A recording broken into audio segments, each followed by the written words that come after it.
Chapter 59, May 20th, 2020, 6:42 p.m. Hey, Skipper, my dad said with a grin, sitting on Morgan's bed. He had a striped grey shirt on and looked a bit like a sailor because of it. Looking at him made me think of the Cracker Jack mascot for some reason. I remember when the popcorn gave out actual prizes instead of a stupid QR code for some baseball game. I love baseball, don't get me wrong, it's just that I'd rather experience it in real life. I once even caught a foul ball hit by Mitch Haniger. It was one of the most incredible experiences of my life. I'm still upset with you, you know. Oh, Dad, please get me out of here. Please, I'll give you anything, I nearly pleaded. You miss home, kiddo? He asked, brushing my hair out of my eyes. He was entirely different from the person I talked to on the phone.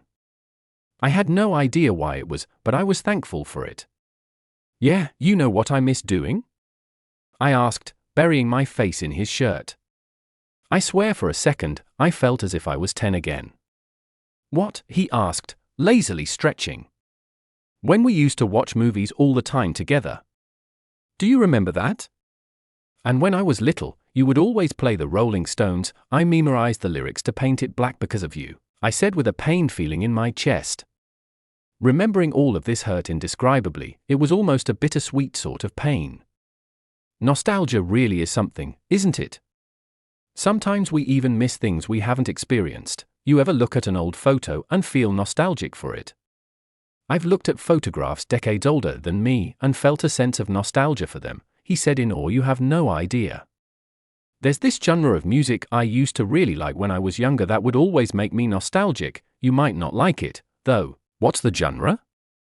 I want to feel some nostalgia, he sang, making me burst out laughing. He wasn't a terrible singer or anything, but it was just so unexpected that I couldn't contain my laughter. It's called Vaporwave, and I can't really explain it. See, it's like it's a meme and a music genre simultaneously, and trying to describe it is impossible for me. It is feeling nostalgic for something that hasn't even happened yet. Let me listen to one of these Vaporwave songs you kids are into. Do you know any? He asked, getting out his phone. Look up Prism Light's song with you, it's so good.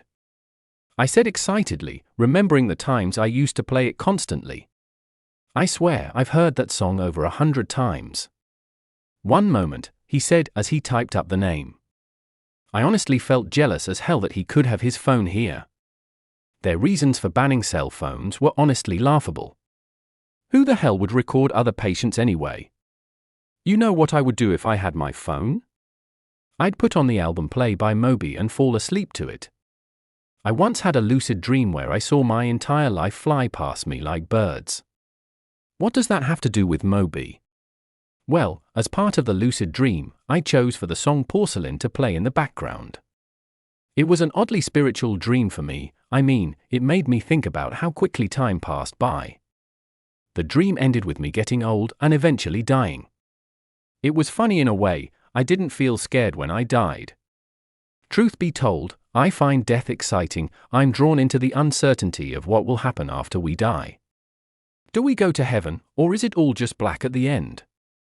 Anyways, back to my dad.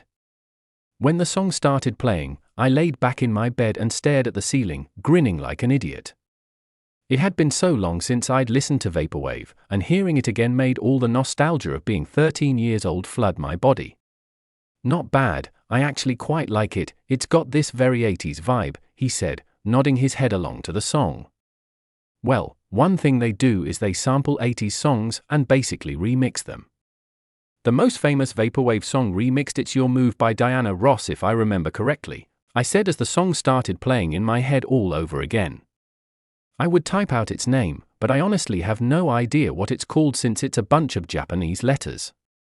Just look up Macintosh Plus, and you'll find it. So like Plunderphonics, he asked curiously. Huh? I asked, confused. It's where you sample existing songs and make a new song out of them. The Beastie Boys did this in 1989 with Paul's Boutique. The album is genius, I reckon you'd like it, he said, hugging me tightly. I wish I could live in this moment forever. Listen, I gotta go soon, he said, looking at his watch. Why so soon? I asked with a frown. I gotta make dinner, it doesn't cook itself, you know, he said, winking and patting me on the back. Hey, Dad? I asked right before he left. Yeah, he asked. Don't let Maynard screw you over in the future.